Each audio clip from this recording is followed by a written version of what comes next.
Transport.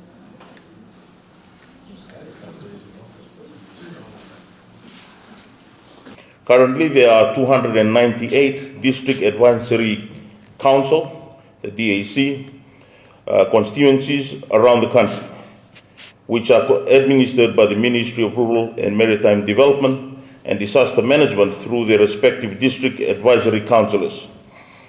As we speak, officers from the Ministry are conducting the Advisory Council forums, which began with the Central Division yesterday before moving to the Western Division today. These meetings are the first of the two conducted by our officers for all the DAC communities nationwide for every financial year.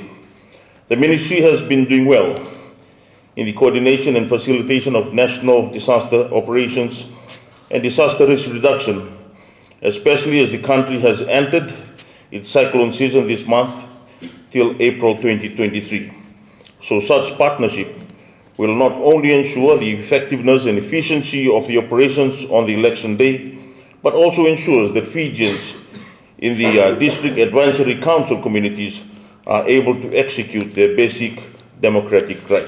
Ladies and gentlemen, the transportation plan, which I will demonstrate later to you, is a detailed map of the entire 101 election day hubs that the Fijian Elections Office will operate.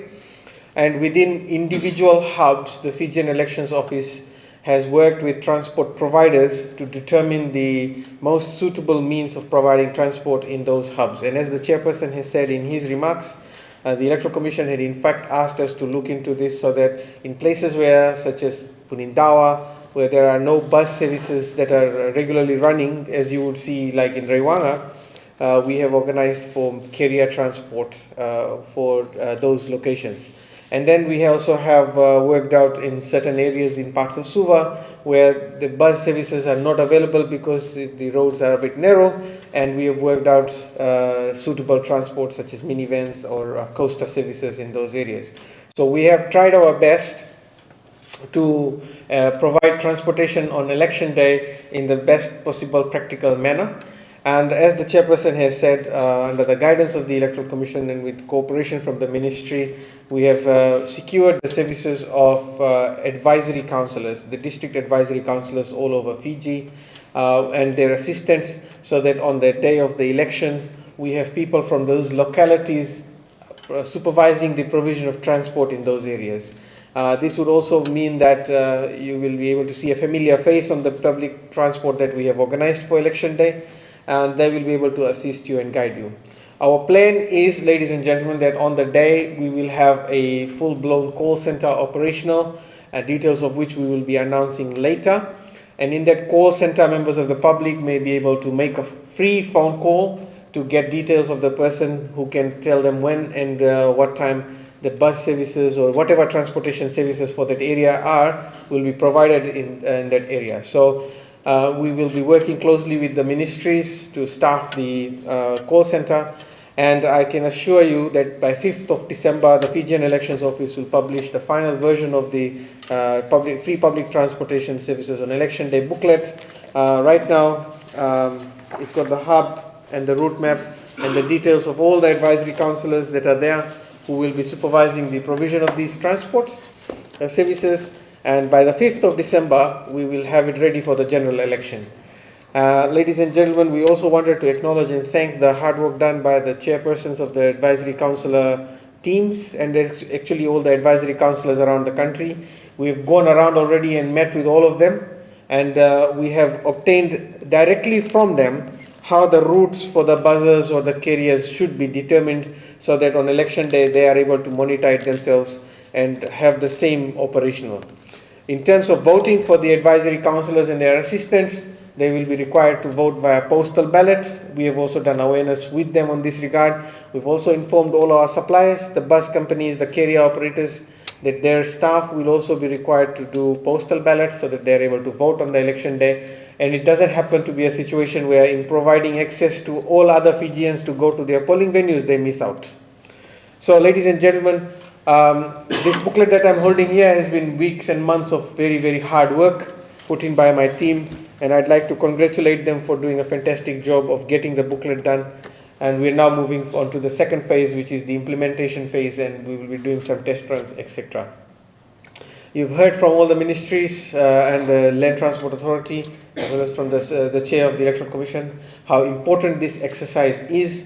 And considering that this is the first time it's ever going to be done in Fiji, where public transportation will be provided in a very, very organized and directed manner, I'd like to give a big shout out to the Fiji Bus Operators Association, who have been handling this responsibility in the 2014 and 2018 election.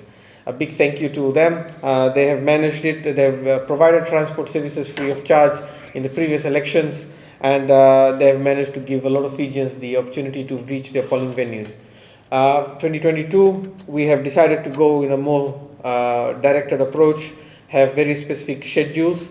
Ideally, we would like to be able to have services at around 7:30, 8:30, 9:30, 10:30, 11:30, 12:30, and at 4 p.m.